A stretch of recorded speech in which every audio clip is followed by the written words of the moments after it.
New Orleans is a funny place. New Orleans, like I was looking around at vitamin drips in the area, and I've never seen any place ever like phrase some of the drips with some of the like local, you know, like you go to a place in a bar, we'll turn the drink names into like local things. They were doing that at the vitamin drip place. Every single place lets you know you're in New Orleans. Like there was usually a drip will be called like immunity or gut health. They had one called getting hydrated and damn. And I was like, oh, you and that hydration. That was another one. You and that hydration. I said, all right, I know what I bet that's probably pretty good. They just toss you a crawfish while you're getting the drip. You're like, all right, I get it. I see right. I quit smoking cigarettes a little while ago. I had to, obviously. Had to. Doesn't go with the health and wellness stuff. And I miss it. I miss the gossiping that comes with the smoking of the cigarette. It's not the nicotine that's addictive. It's the gossiping opportunity. Because if you're smoking a cigarette with somebody, you're already doing an unhealthy activity, so it's more likely you'll have an unhealthy conversation. And that's fun. It's like the cigarette does the footwork for you to just start talking shit. You don't even have to like the person. Like, I would have smoked a cigarette with Sarah Palin, probably 2 puffs in, I would have been out there like, Hillary is a bitch. You know? We all knew it. Look at her and look at you. And I miss smoking cigarettes and drinking and going to a diner. That is peak fun. I've never identified as a woman more than being drunk at a diner eating. That is where I really, because going to a diner with women drunk, that is it's all the pressure they're under all day for what they need to eat from society, which is like nothing. You're not supposed to have an appetite, right? So then when women get drunk, that pressure goes out the window, and so they're ordering food from a spiritual place. You better not get in their way if they're at a diner at 2 a.m. during the day. Just give me some lettuce. 2 a.m. they're drunk as fuck, like, biscuits now! I want the pizza made with a biscuit and a biscuit and a biscuit. Cook the cook. Bring them out here in the nachos, slice them up. Debbie, get me that 6-year-old's banana splat. And then you're just ripping butts outside. I took candy from a kid, literally. The more unhealthy an activity is, the quicker the friendship bond around it is formed, too. Like cocaine, you'll go into the bathroom with a serial killer. I've done cocaine 2 times, and both times I was with the most random group of individuals that you got like a priest, a soccer mom, it doesn't make any sense.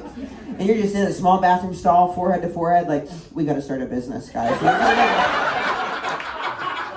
Think about it. Importing and exporting Girl Scout cookies. I got trust me. I think it's gonna be bad. I only just started taking care of myself, like for real, 2 years ago. 2 years ago, I became obsessed with undoing every negative thing I'd done to myself and trying to make up for it in like a weekend. That's what I got. I took an inventory on my 20s. I said, I'm gonna have to do a juice cleanse. I'm gonna have to do a big juice cleanse. But I just started taking care of myself 2 years ago. And before that, I thought nothing worked. I was just prone to be depressed all the time. The world was on fire. And then now at 39, I'm just like, oh my God, was I just dehydrated this whole time? That might have been it. I was bitching a whole lot before I tried electrolytes. I mean, it was just chain smoking cigarettes, drinking Diet Coke, nothing works. No, I think I'm bipolar and without the actual other symptoms. Didn't try the basics. And the basics, you feel so stupid.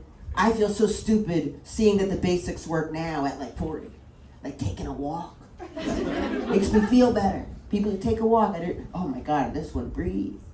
It kind of works, take a deep breath. And you're like, oh, that does work. I haven't waited until I was about 39 to try that real inhale and hold. The only problem is now I'm like trying to undo how unhealthy I was in my 20s. So I'm like unhealthy about health and wellness stuff because I feel like I got a lot to make up for it, I'm taking shots of olive oil in the morning. I do it on an empty stomach. I take a shot of olive oil, coats my stomach. I do it out of a shot glass, and I don't drink alcohol. And it didn't occur to me that it would maybe be weird for my girlfriend to see an empty shot glass out. But because I didn't think of it, I didn't say anything, then confronted me and she was like, "You're drinking in the morning with your coffee?" I'm worried. And I said, no, it's shots of olive oil to coat my stomach. And when I said that, I could tell that was worse. That was worse. Because it goes from having a problem to just being a crazy person, you know? She said, maybe drink some tequila, you know? I'm obsessed with trying to understand aging at the cellular level, trying to extend lifespan, but the only problem is I'm trying to make my life longer, but I don't actually like my life, so it doesn't make any sense. It's a real sickness. The other day I was so upset at myself because I didn't do my positive morning affirmations. It's not balanced out. Like I was like, fuck, I didn't do my positive affirmations. I'm an idiot! You know, maybe I'm not doing them right, maybe, you know? Or if you don't meditate for a day, you shouldn't be like, shit, I didn't fucking meditate. Maybe it's not working for you. But thinking about having kids, okay, it's got me thinking about something I hadn't spent a lot of time thinking about before, which is sperm. Sperm, suddenly I'm thinking about sperm. Sperm. And sperm is an interesting word. You only say sperm or semen when you're talking about something medical, you know. Has to be in a medical context. My friend didn't get that memo that sperm is the medical context because he said, you're thinking of having a kid, where would you get the cum? I said, what? What? Bless you, the what? He said, the cum, where would you get the cum? Sperm. He was like, it's the same thing. Yeah, I know it's the same thing. I know it, but different vibes, okay? Different vibes. Sperm is expensive, all right? Sperm is top dollar, it's medical, it's hygienic. Cum! Cum is free. Nobody is paying for cum. Nobody. Not one psychopath anywhere in the world is paying for cum. People are paying to cum, yeah, all the time. Big business, but no one's paying for cum. I'm not going to a cum bank. It's not like that. Cum bank sounds like they wouldn't let you into the sperm bank, so they're like, look, like, we don't want your kind in here. But there's a cum bank down the way that might take it.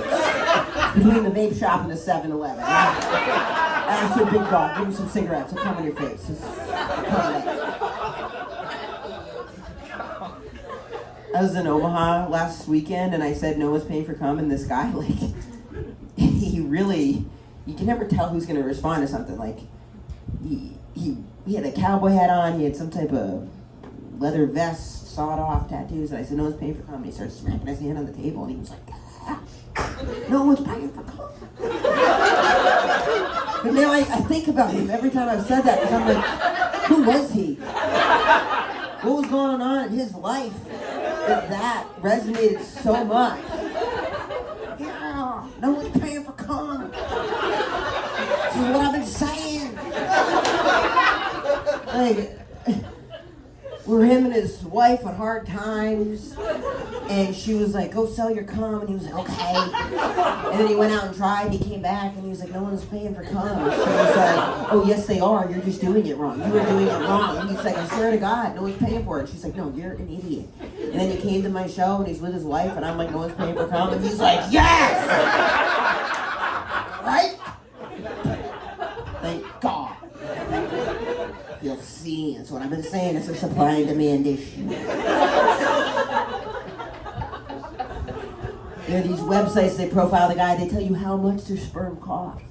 It's kind of dystopian. But I've been flipping through it at night. Sperm, they talk about the guy and how much their sperm would cost, they profile. But I've been going through it at night, and I don't know what it is about being in the buyer position. I turn into like a Hollywood casting director from hell. I'm judging these guys, I'm ruthless. I'm like too old, too short, too fat, not fat enough. Oh, this guy went to Harvard, just undergrad though. Loser. Ah. Get him off my desk. He's never gonna